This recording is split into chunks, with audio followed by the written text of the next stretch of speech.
Hello all, how are we all getting on?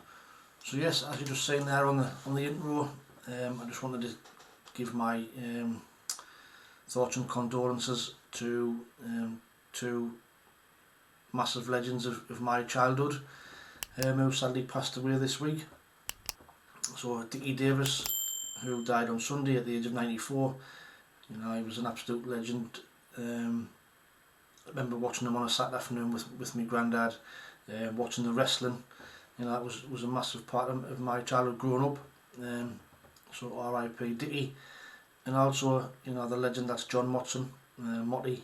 You know, again, watching the cup finals, watching Match of the Day with his commentary is what I grew up with. So, you know, rest in peace, Motty as well. He died yesterday at the age of 77. So, both be a big miss. Legends, you know, what more can you say? But thoughts, you know, go out to their friends and family at this sad time. But again, with another video, this time with the match preview of our trip to Coventry, the early kick-off on Saturday afternoon. So following on from a tough week at the club, with two kind of iffy performances, if you like, the 1-1 draw against Bristol City, where we conceded a late goal, and then obviously the 2-1 defeat at Rotherham, which was for 60 minutes we were absolutely awful. So we've got a chance to put that right quickly as we go to the Coventry Building Society Arena at Coventry. Tough place to go. It's not going to be easy. You know, they've got a decent manager at this level. Mark Robbins, I've got his stats here. So Mark Robbins, he's managed in his career 693 games. He's won 268. He's drew 177, lost 248, and he's got a win percentage of 38. We're nearly 39, and that's even slightly better with Coventry. So you know, he's managed 300 games there. He's won 120, drew 79. He's lost 101, and he's got a 40% strike rate, 40% win rate.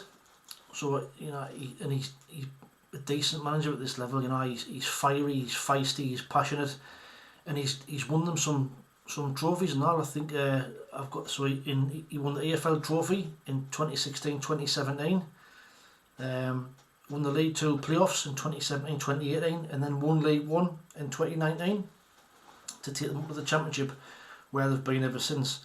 You know, and I think that they've always been up and around the playoff picture. They've had a bit of an iffy season. You know, they're currently in mid-table, but and I think at some point, I think I did say that Mark Robbins was criticising their fans for not backing and not supporting the team, and I don't think they're getting very big crowds there. So our 3,000 that gone there at the weekend, it's going to feel like a pretty much like a home game. It's a big stadium. I think it was 32,000. It's El Rico Arena in it. So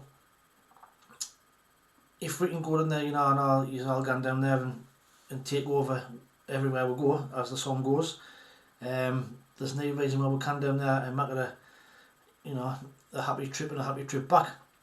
So this season they've played 32, they've won 12, drew 9, lost 11. They've scored 35, conceded 33. They've got 45 points and they're currently in 11th place. So I think the three points and the 3 places and 4 points behind us. So you know, they're not far behind us. At home, they've got a decent home record. They've played 17, won 8, drew 5, lost 4, scored 21, conceded 15. They've got 29 points out of the 45 at home this season, and they're currently in 7th place in the home form table. They're on a decent run. You know, they're looking for the 3rd win on the spin. They've won the last 2 games. They beat Rotherham. Obviously, who beat us during the week. They beat them 2-0 there last time out. They then they had a 1-0 home win against Millwall prior to that, and before that they drew 1s each against Luton. So they've had 3 decent results against 3 decent sides. Well, say Rotherham, you know, they would be expected to beat them, but the 2 games before that, you know, Millwall and Luton, you know, and that 1-1 draw was that they had a man sent off as well. So, you know, 2 decent results. They were in a bit of a run of bad form before then. They'd lost 3 on the spin, then they won a game, then lost, and then they've obviously won the last 2. So they seem to be coming out that bad run. Are they going to go on a good run? And are we going to go on a bad run? I hope not. I hope not. But players wise, obviously now they've got their player who's that Victor Gyökeres, who was linked with a move to the Premier League, I think in January. So he's going to be a threat. He's got 14 goals this season. I think only Chuba Apcon's got more at Middlesbrough this season. He's got 4 assists as well. They've got Gustavo Hemer, who's got 5 goals. Jamie Allen, obviously Matt Godden's there and all, so they've all chipped in with goals and assists. So no doubt about it, they're a threat.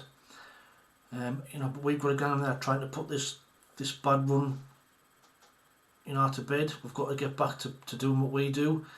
Now, listening to Tony Mowbray's press conference today, he's kind of said that they've been enjoying, letting the lads just enjoy the training, not putting too much emphasis on tactics and what Coventry are going to do, but let Coventry kind of worry about us, which is probably the right thing to do.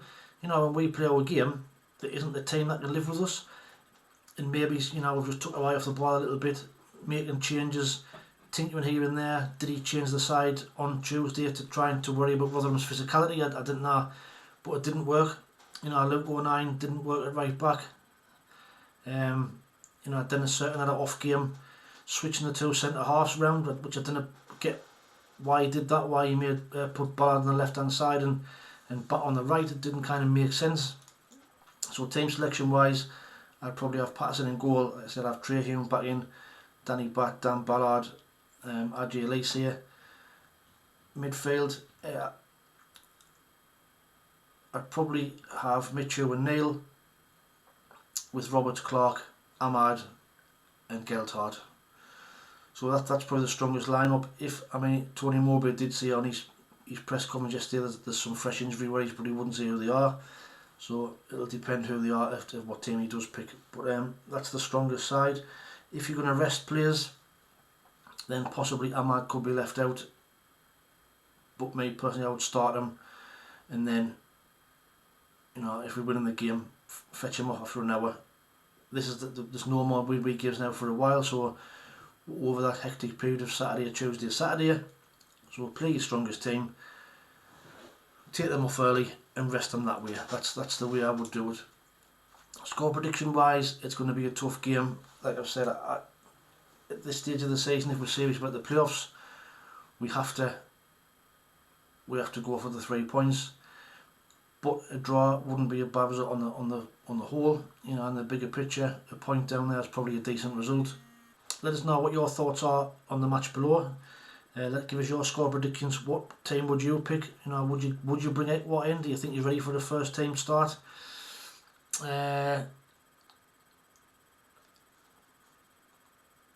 Would you go in there and be bold? Would you play? Do you change the system? Would you play 5 at the back? Would you play? Would you bring Elise and Certain back in? Let us know what you think. But watch out for the match review after the game on Saturday. Please like and subscribe to the channel if you haven't already. Be greatly appreciated. There'll be an away day guide dropped in the description below for anybody travelling down there like I always do. But until then, like I always say, if you're going down there, have a safe trip back. Thanks for watching. Take it easy, stay safe, and we'll speak soon. Ta-ra.